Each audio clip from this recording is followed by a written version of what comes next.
And joining me now for a deeper dive into all of this is Democratic strategist and political scientist Caroline Heldman. She's also a political theory and social justice professor at Occidental College. Thank you so much for joining us tonight. Good to see you, Polo. So maybe we can pick up on where we left off just now with Arriva and just the current state and really what is dominating much of the conversation right now, which is sharp increases in political violence, and we've seen it on all sides of the aisle here.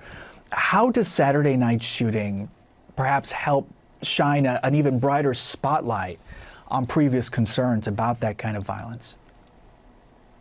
Well, I think it's important to remind people that assassinations are terrible for democracy. They're also immoral, but they are terrible for democracy. When you replace the ballot with a bullet, that means that a basic fundamental principle, which is the peaceful transfer of power, which is so vital to democracy, is gone. And it's really troubling to see the number of Americans sort of celebrating how close this assassin got. And as Arriva pointed out, it's the third assassination in fewer than 3 years.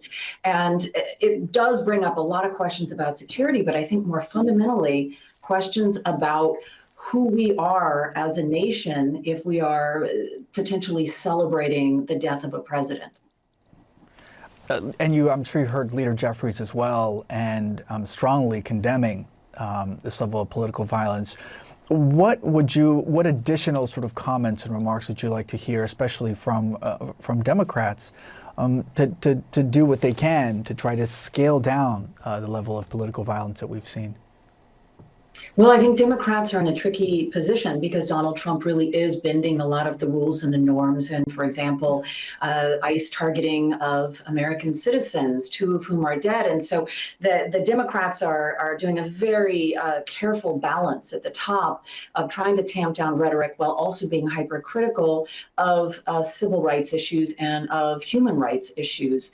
But I think at the end of the day, I've seen a lot of Democratic leaders, Hakeem Jeffries, Gavin Newsom, down the list condemning this and saying violence is never the answer, and they're right.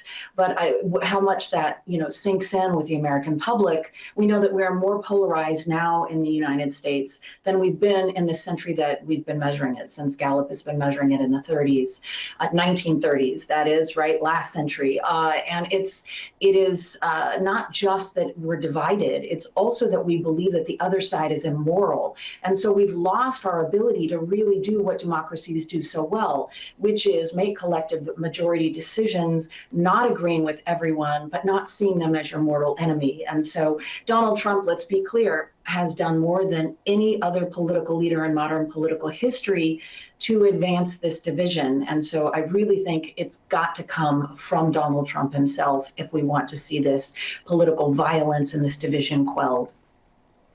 Caroline, what stood out to you as you and the rest of the world was really watching those remarks coming from the White House briefing room yesterday, the tone that the president struck immediately following the incident, and compare that perhaps to the most recent remarks that we've heard from the president in his recent interview with CBS?